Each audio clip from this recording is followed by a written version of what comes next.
The biggest update in Skyblock history is upon us. Let's get to the forum post. So, by now, I waited a little bit to kind of wait for a couple of the edits, and I watched a couple of videos that other people had made reviewing the forum post. And I decided, you know what, I'm not going to go the occasional route and just reviewing it like 99% of other people were.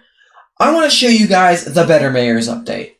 And not all about it. This is the biggest update probably in 3 or 4 years. Since I'm talking the end rework, maybe you could make a case for Crimson Isles. We're talking massive, massive, massive updates. So many different mayors are getting 4th perks. I guess Aatrox and Paul aren't. But it does seem like they will be making a added content related to Dungeons and Slayers in the future, which is kind of what they're hinting at by not giving them a 4th perk. But so many mayors, now literally every single mayor has a good purpose. The big thing is now there are these starred things, which I'll kind of show. With first, we're going to look at Foxy and Diaz are the only two. Really, this video is over Foxy and over how this is going to be absolutely insane. And I'm not saying this, I'm saying this as a late, early game / beginning of mid-game player, as this is probably going to be my favorite update ever, playing on the Alpha Network, just looking at it. So real quick, you can see with this Aatrox, okay, there's a minister system coming to Skyblock, which means that basically the second mayor, so whoever wins the voting is the mayor, all their perks are active that are currently in there. They did move it up to where now every single mayor will have at least 2 perks, and they have a 50% chance of having 2 perks, 50% of having 3, and 8% of having 4 perks.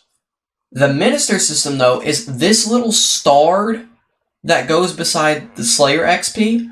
Whatever that ends up being active, it does look like, as you can see, new number of perks. It's 2, 3, and 4. You will always at least have 2 perks, and that's going to be a big deal for some of those like Aatrox and Paul.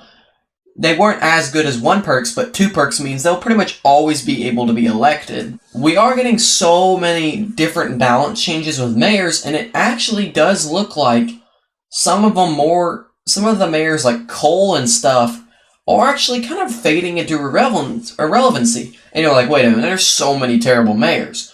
Well, the 5 mounting fiestas now just got changed to where there is 5 that only lasts 7 Hypixel Skyblock days, and that is a massive, massive nerf. But what we're kind of looking at is Foxy. Updated perk, Sweet Benevolence, increases your chances of dropping candy and gifts by 30% during the Spooky Festival and Season of Jerry, respectively. A time for giving, party chests and party gifts can now be obtained while this event is active. Schedules a carnival in the hub active throughout the entire year. If this Chivalrous Carnival is always that minor perk, you could theoretically, I don't think it will be, I'm hoping it'll always be rotating, because otherwise, especially for Foxy, you could just always make Foxy the second mayor. Forever. Or in the times that, you need to change it and make a different mayor the second mayor, you can just always leave it as that. And I do wonder how this is going to work with mayors like Derpy and other, Scorpius and all that. How those mayors, because you could just always elect them as second mayor, and they'll always rerun as a result of that, and I don't know what Hypixel will do to counteract that if the community is smart. But we'll talk more about the carnival, as really these party chests and stuff are kind of more alongside of running across the Spooky Festival and Jerry's Workshop. On top of that, winter sea creatures gift these gifts. These gifts can give you carnival tickets, which is a very, very big deal, and actually is really the only reason that it is kind of wow, we should definitely do this, as I don't really know what this carnival necklace, carnival belt, and all these different items will do, is I do imagine they might actually give you ability get more carnival tickets, which is what you're going to want to be able to play the carnival event. So what you'll notice is this is kind of like its minor perk, as you can see by the star, and this carnival will now introduce a ton more games and has now become another event in Skyblock. This carnival will have 3 different games in it, each requiring 5 carnival tickets to play. The 5 carnival tickets is kind of hefty. You get 25 per day from the carnival leader, which means you can play 5 games per day. By the time that the event ends, which is active throughout the entire time the mayor cycle goes on, carnival ticket rates: Jacob's Farming Contest, 3 for diamond, 2 for gold or platinum, and 1 for silver or bronze. Not bad at all.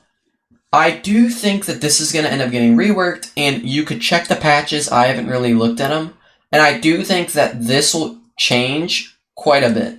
20.83% from party gifts, or party chests, and 1.2% from party gifts. I do not know if the party gifts will actually be bazaarable, like you can buy them. Guess we'll have to find out. The party chests are what is going to act as, Spooky Festival, those chests that you can get from killing mobs. Same thing from the hour before and after Spooky Festival, but with party chests. In the Spooky Festival, top 50 gives you 50 carnival tickets. Emerald bracket gets you 35. Diamond bracket gets you 25, which is very easy to get. Especially Diamond bracket is not, at a very high rate, and I can hit 2,500, 3,000 pretty dang easily. Gold bracket 20, Iron bracket 15, Stone 10, Wood 5. I don't know if this is just like really low rates. The carnival ticket drop rate from sharks is affected by looting and magic find, which that along with just the base drop rate means that it's actually going to be pretty common, and that itself fixes literally everything.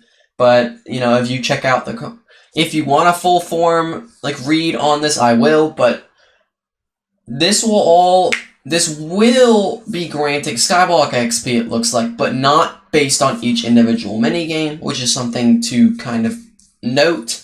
Earning 100 points gets you 1 carnival token. Carnival tokens can be spent at the mash shop or at the event shop, both found within the carnival. The carnival shop has both the mash shop and the event shop. The event shop. This is where really you kind of just gotta sit back, relax, and enjoy the ride.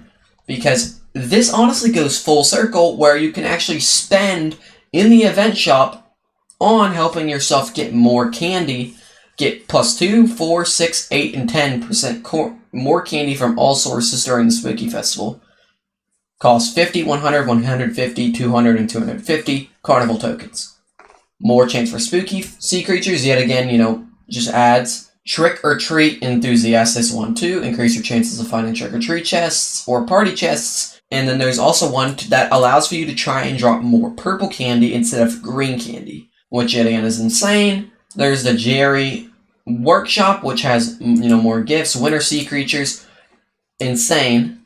A huge buff, considering, less ice and all that whenever you're trying to fish. More red gifts, and more skill XP from gifts, which actually isn't bad at all. Refined mineral and glossy gemstones, which are something that have also been relatively really new. And more extra chance for that. Mining fortune during the mining fiesta. Also really nice. More mythal powder, gemstone powder, and glaciite powder during the mining fiesta. Huge. And then more titanium. Fishing festival, fishing wisdom, catch sharks, shark teeth, and shark fins, which is also insanely overpowered. So, to go ahead and explain to you, since it depends on which game you can get the highest score on, that really determines what game you should be playing and spending your tickets on, except for whenever you need to complete the tasks that come around once every carnival. Earning points is going to be the main thing you want to do, except for completing tasks.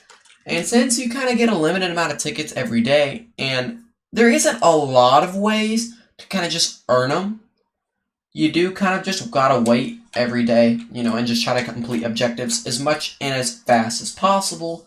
But that is kind of really all for this version of the update that I'm doing, because I kind of didn't want to just go over the whole thing and make it 30-minute video, whereas I'll make a couple over each thing and explain how broken this really is to progressing in the game and making money.